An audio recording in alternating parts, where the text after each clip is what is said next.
Bonjour à tous, j'espère que vous êtes tous très bien. Aujourd'hui, on se retrouve pour l'analyse de la 7e ronde du championnat de France U18 2024. J'ai donc les pièces blanches contre Clément Moreno-Chabot, classé 1905. J'ai 4 points sur 5, et pour cette partie, j'ai pas le choix. Je devais me reprendre cette 6e ronde contre Matteo. Vous l'avez vu, la vidéo, euh, la partie était très mauvaise, j'ai très mal joué, donc j'avais pas le choix de que me reprendre. C'est d'ailleurs pour ça que je lui ai proposé de faire la vidéo avec Mathéo.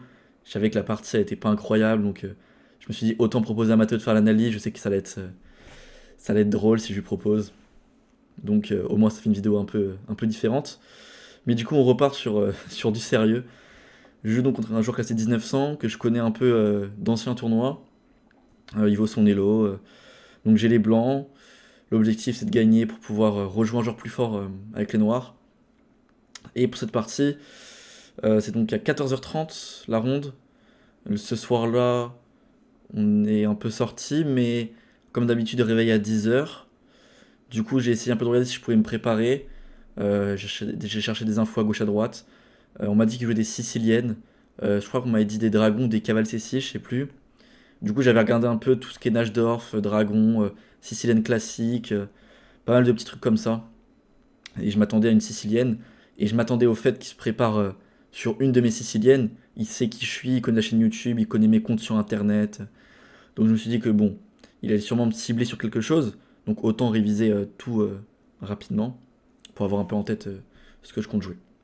Ok, juste je commence la vidéo. N'hésitez pas à vous abonner, liker la vidéo et mettre un petit commentaire. Au moment où sur la vidéo, je joue un festival jeune, un tournoi de partie rapide à Shell. La vidéo sera à 16h, donc c'est la fin du tournoi. Et j'espère que j'ai réussi à finir dans les premiers pour amasser de l'argent. Et ensuite, jeudi, vendredi, samedi, dimanche, donc pendant l'ascension, je fais le tournoi d'Issy les Moulineaux. Je crois que je suis 20e elo au départ sur 250 joueurs. L'objectif, c'est de dépasser les 2100. Je suis à 2094, donc prendre une petite marche sur les 2100, ça serait cool. Et les vidéos sortiront sur YouTube je crois, dans 2 semaines. Ok, c'est parti. Du coup, j'envoie E4 comme prévu. Et là, contre toute attente, E5. Au moment où il joue E5, j'hésite entre deux trucs. Soit il s'est prépa, et c'est quelque chose ciblé sur mon répertoire, soit il s'est pas prépa, et en fait c'est juste qu'il a changé de répertoire depuis très peu, et que les gens qui m'ont renseigné n'étaient pas au courant. Mais ça m'étonnerait, parce qu'il y a plein de personnes différentes qui m'ont dit toujours la même chose. Donc je me doute que c'est une prépa.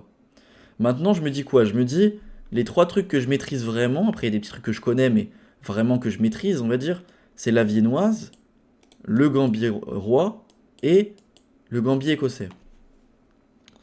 Je me dis, est-ce qu'il a regardé les trois? J'ai pas envie de prendre le risque de jouer un gambirois ou une viennoise avec F4, qui sont des ouvertures, on va dire, objectivement pas très bonnes pour les blancs. Si c'est préparé, ça peut être compliqué de prendre l'avantage. Mais à la fois, c'est sûr que le gambier écossais, c'est ce que je joue le plus, donc c'est forcément préparé. Donc j'hésite à changer complètement et jouer une italienne, mais je me dis pareil, enfin, si il a déjà joué au 5, qu'il connaît, moi je connais très peu, c'est pas une bonne idée. Je vais faire confiance à mon répertoire principal. J'envoie le gambier écossais. Très rapidement, il va jouer pion prend, fou C4. Et là, il décide de jouer une variante qu'on m'avait, si je dis pas de bêtises, jamais joué dans le Road to FM, qui est une des variantes principales. Il joue fou C5. Bon, je vais devoir dévoiler euh, ma variante. Enfin, ma variante. Pas tellement, non. Parce que normalement, ici, le main coup, c'est C3. Et c'est ce que je joue habituellement, en grande partie. Mais il y a aussi un deuxième coup qui est plutôt intéressant. Il y a petit roi qui existe, mais il y a un deuxième coup qui est plutôt intéressant. C'est ce que je vais jouer. C'est cavalier G5. Je me dis, on va essayer de limiter le fait que ça prépa, il soit prépa sur tout ce qui est possible. Et on va essayer de jouer les sous-lignes à chaque fois. Bon, il joue cavalier H6, c'est le seul coup. Cavalier E5, c'est déjà perdant. Parce qu'il y a cavalier prend F7. Cavalier prend, fou prend, roi prend, take, ça, dame D5, roi G7. Et dame prend C5. On va donc avoir un pion de plus. C'est perdant. Donc il va jouer cavalier H6, la théorie. Bon bah moi j'envoie très rapidement la théorie aussi. Cavalier prend F7. cavalier prend F7, fou prend F7, roi prend F7, dame H5 échec, G6, dame prend C5. J'ai donc récupéré le pion que j'ai sacrifié en D4 en F7. Ici, il y a deux coups. Le coup théorique, quand les noirs connaissent, D5, et le coup logique, D6, quand les noirs ne connaissent pas. D6, je vais reculer en C4, il va faire fou E6, je vais reculer en E2, et c'est une position qui est quand même plutôt tranquille pour les blancs. Parce que les noirs, leurs pièces, elles sont pas très corda, et ils ont pas mal de faiblesses. Mes pièces vont avoir de très bonnes cases, ça me dérange pas du tout cette variante. Mais bon, il connaît, donc bien sûr, il envoie D5 très rapidement. Et ici, je décide d'envoyer la ligne principale, j'envoie petit roc. Je décide donc de donner ce pion en E4, je pouvais éviter, hein. Il y a aussi la ligne avec E5 qui existe. L'idée c'est que s'il prend, on va récupérer D4. On peut aussi jouer avec C3. Mais moi je décide... Alors, oui pareil, je vous l'ai pas expliqué. Pourquoi on ramasse pas ce pion? Parce que si on fait dame prend, il y a cavalier B4. Et sur cavalier A3, tour E8. Roi D1, cavalier prend D5. Matériel égal, mais j'ai une très mauvaise position. Très mauvaise position. Et pareil, si je prends du pion, en D5, il y a tour E8 aussi. Roi D1 et tour E5. Il va récupérer ce pion, et encore une fois, j'ai une très mauvaise position. Donc c'est pour ça que j'ai joué donc petit roc. Ici, il va continuer la théorie, il joue rapidement pion prend E4. Et c'est à partir de là qu'il ne va plus connaître. J'envoie C3 très rapidement. Et il se met enfin à réfléchir. Ok. J'ai réussi à le sortir de sa prépa. Donc je suis plutôt content parce que c'était une prise de risque de jouer mon répertoire. Mais j'ai réussi à le sortir de sa prépa avant que moi, et j'ai fini de connaître la théorie. Donc c'est plutôt moi peut-être qui va pouvoir en profiter. Ici, il y a vraiment plein de coups différents. Il y a tellement de possibilités. Les noirs peuvent jouer dame D6, les noirs peuvent jouer tour E8, les noirs peuvent jouer fou F5, les noirs peuvent jouer fou E6, les noirs peuvent jouer H6, les noirs peuvent prendre le pion. Enfin, il y a trop de possibilités qui sont ok pour les noirs. Enfin, ok, c'est une partie, quoi. Et il va jouer un des coups que je connais le moins. Il va jouer fou E6. Et même au moment où il le joue, je me dis, mais ça existe ou pas fou E6? Je m'en souviens plus de ce coup.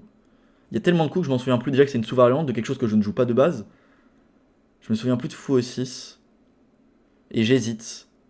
Je me rappelle qu'il y a des variantes où on doit prendre le pion en D4. Dame prend D4, dame G5. L'idée c'est que s'il fait genre dame E5, on joue avec F4. Quelque chose comme ça. Et je me dis, c'est cette variante ou c'est pas cette variante? Je m'en souviens plus. Je commence à calculer. Je me dis, non, ça me paraît bizarre quand même. J'ai l'impression qu'il a beaucoup de jeux comme ça. Ouais, non, c'est pas ça. Du coup, je me dis, mais attends, mais... c'est quoi déjà la théorie là-dessus? Donc je commence à réfléchir. Et je finis par plus m'en souvenir. Et je décide de jouer fou F4.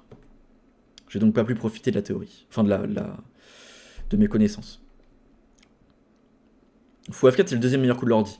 Ça sort de la théorie, c'est le deuxième coup, quoi. En fait, la bonne ligne, c'était bien prise.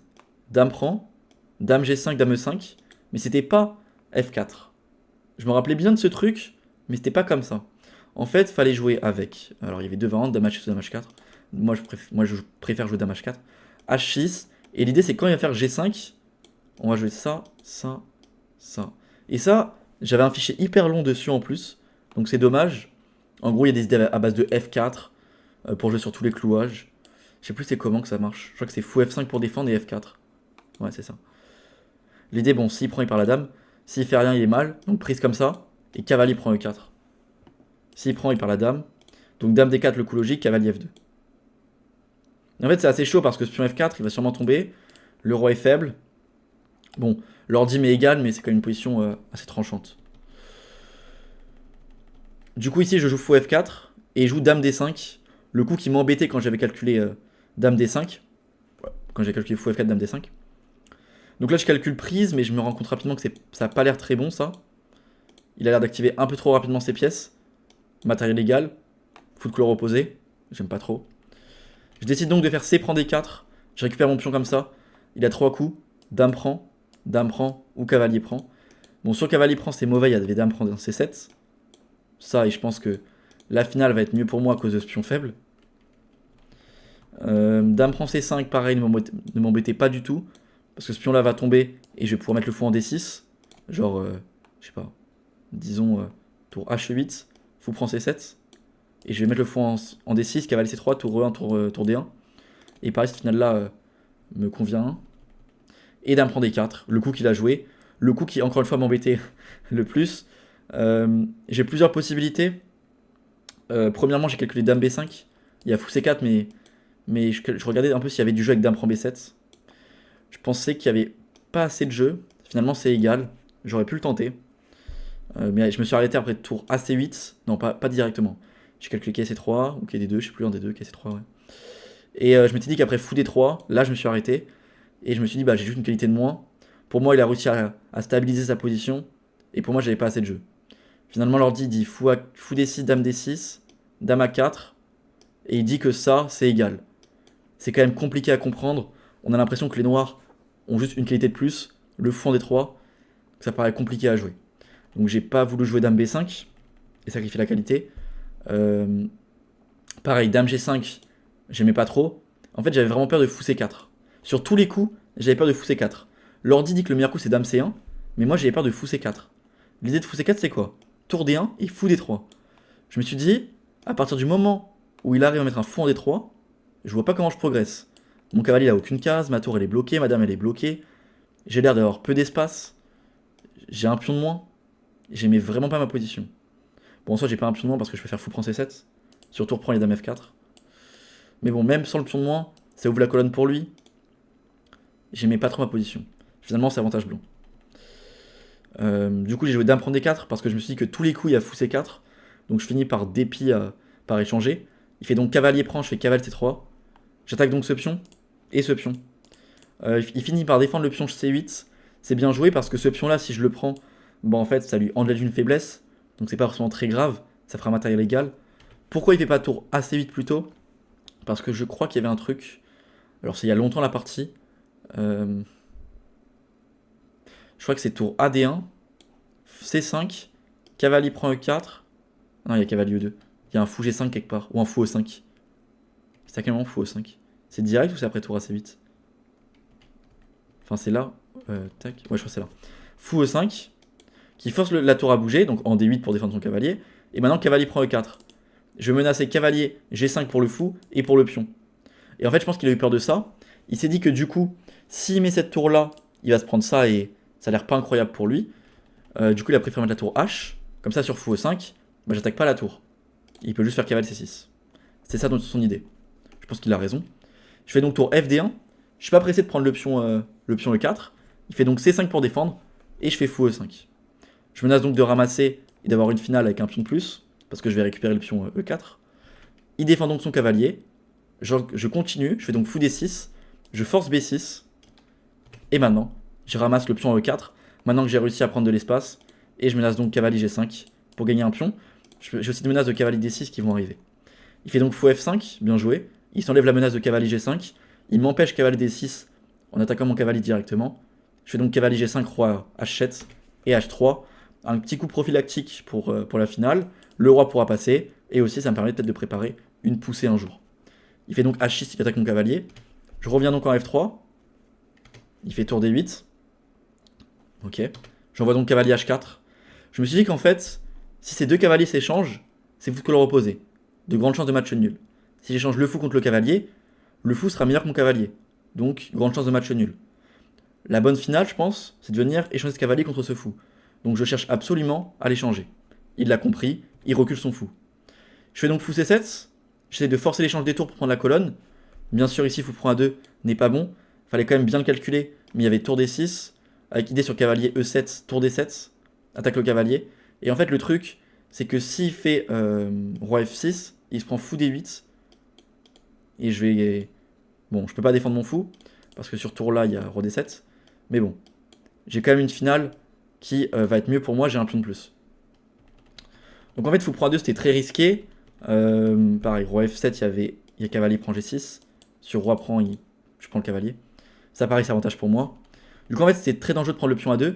Il fait donc tour C8, il me bouge mon fou, et il fait maintenant roi F7 pour s'enlever des problèmes de tour D7 et de tour D6. Maintenant, je fais donc cavalier F3. Fou prend A2 ne marche toujours pas pour l'instant à cause de tour D6. Cavalier E7, cavalier E5. maintenant que mon cavalier est revenu en F3, c'est aussi pour ça que je l'ai fait. L'idée c'est que bon, s'il fait roi G7, il va se prendre ça. Roi F6 et tour prend A7. Du coup, il fait G5. Je fais donc tour D6, je m'infiltre. Il fait donc roi E7. Ici, il y avait une petite idée tactique sur tour D6. À souligner aussi qu'il avait plus beaucoup de temps à la pendule. Je devais encore avoir une demi-heure. Je pense qu'il devait avoir plus que 5 minutes ici déjà. Et en fait, je me suis dit, au cas où s'il voit pas, tour prend C6, tour prend un cavalier E5, c'est mignon. Ça peut servir. Et de toute façon, même s'il voit, ma tour est bien placée. Il l'a vu, il fait donc roi E7. Je fais donc A3, maintenant je défends mon pion, maintenant qu'il n'y a plus trop de menaces. Il fait donc B5. Et quand il joue B5, je me dis, ok, la partie va commencer à tourner. Il a plus beaucoup de temps. B5 pour moi, c'est une erreur. Parce que du coup, son pion C5 n'est plus défendu par le pion B6. Donc qu'est-ce que je vais faire? Je vais faire cavalier D2, cavalier E4. Ce pion, je vais le forcer à avancer. Et je vais mettre un cavalier en C5. Il va plus pouvoir tout défendre sur la 6ème rangée. Donc quand il joue B5, je suis très content. Je leur dis mais que c'est un coup correct. Mais je pense qu'humainement, c'est pas le coup le plus précis. Surtout que je pense peut-être que le match nul lui convenait. Donc peut-être que cavalier A5 est un coup plus logique pour soit faire cavalier B7 et chasser la tour, soit jouer cavalier C4. Qui me force peut-être à jouer cavalier D2 et la cavalier B7. Tour D3, tour D8. Il pouvait jouer peut-être, je pense, plus tranquillement comme ça. Ça me force l'échange des tours. Et je vais ensuite avoir une finale avec matériel égal. C'est moi qui ai le 2 contre 1, donc c'est moi qui presse. Il a une structure sur la couleur de mon fou. Donc je presse, mais en soi, pour l'instant, c'est égal. D'ailleurs, il y a un seul coup qui est égal, c'est H5. Faut quand même le trouver. S'il joue tout autre coup, comme par exemple... Ah bah de toute façon, le pion est en l'air, oui, c'est pour ça, je dis n'importe quoi. Donc H5, et bon, après, il va falloir tourner. C'est quand même choix gagné. Bon, du coup, il fait B5. J'envoie donc cavalier D2, menace cavalier E4. Et là, il va se tromper. Il va faire sa première imprécision de la partie. Il va envoyer cavalier D4. Ici, le meilleur coup, c'était plutôt B4. Donc là-dessus, j'avais prévu cavalier E4. Et en fait, de faire prise, puis cavalier D4. Parce que du coup, il défend son pion. Et maintenant, si je joue par exemple avec tour A6, comme dans la partie, on le verra après, bah là, en fait, il y a cavalier E2, roi H2, prise, tour prend A7, roi F8, roi prend G3 et C4. En fait, on a la même position que la partie, sauf que son pion est très très dangereux. Je vais avoir du mal à le défendre. J'ai un pion de plus, léger avantage, mais pas grand chose. Pareil, si je fais donc fou E5, ici, il peut juste jouer fou F5, fou F6, roi F7. Et quand je vais prendre, il va prendre. Et en fait, c'est fou de couleur opposée. Je vais avoir un pion de plus, mais c'est quand même fou de couleur opposée, donc c'est chaud à gagner. Donc il pouvait jouer ça. Mais il a joué cavalier D4. J'envoie donc tour A6. Il envoie donc cavalier E2, comme ce qu'on vient de regarder. Roi H2, cavalier prend. Tour prend A7, roi F6, roi prend G3. C'est la même chose que ce qu'on vient de regarder, sauf qu'il y a les pions B. Sans les pions B, il y a directement C4, C3. Ça va très vite. J'avais cavalier E4, cavalier C3, mais c'est quand même chaud. Alors que là, du coup, bah, j'ai plus trop de problèmes, j'ai juste un pion de plus. Ici, il va faire fou D5, j'envoie donc directement tour A6. Je me dis que s'il fait fou C6, je vais avoir cavalier E4, perd le pion C5. S'il fait roi G7 pour défendre, il va quand même se prendre tour B6. Il va perdre le pion. Il peut faire fou C6, mais bon, il va finir par perdre un des deux pions. Sûrement cavalier B3 qui force fou E3, fou E8. Donc là, il commence à plus pouvoir tout défendre à la fois. C'est plus 3, c'est déjà perdant. Du coup, je me dis, bah, je suis complètement gagnant. Et s'il fait tour C6, c'est la partie. Je rentre dans la finale avec un pion de plus. J'envoie donc tour prend, fou prend, cavalier B3, force C4 et cavalier contre mauvais fou. Donc pion de plus, plus cavalier contre mauvais fou, c'est juste totalement terminé. F4, j'empêche roi E5. Fou E8, roi F3. Fou D7, roi E4, je ramène mon roi. Il fait donc G prend F4, roi prend F4, H5, G4, prise, G5.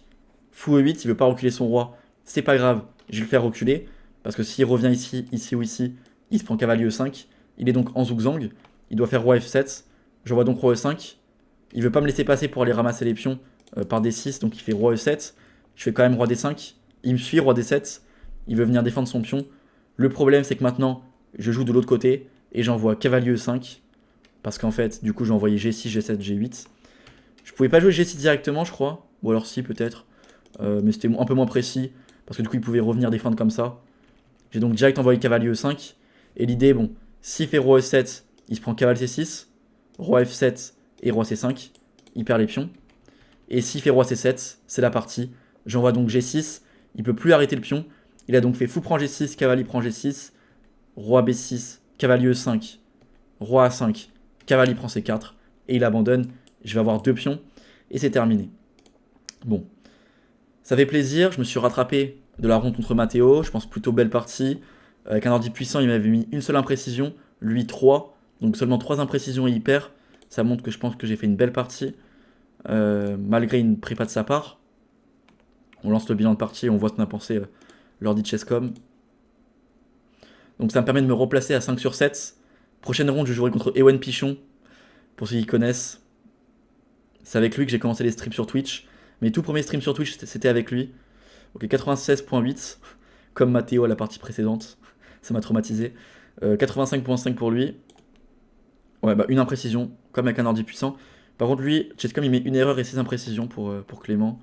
Bon, je pense pas. En tout cas, je suis quand même content de ma partie.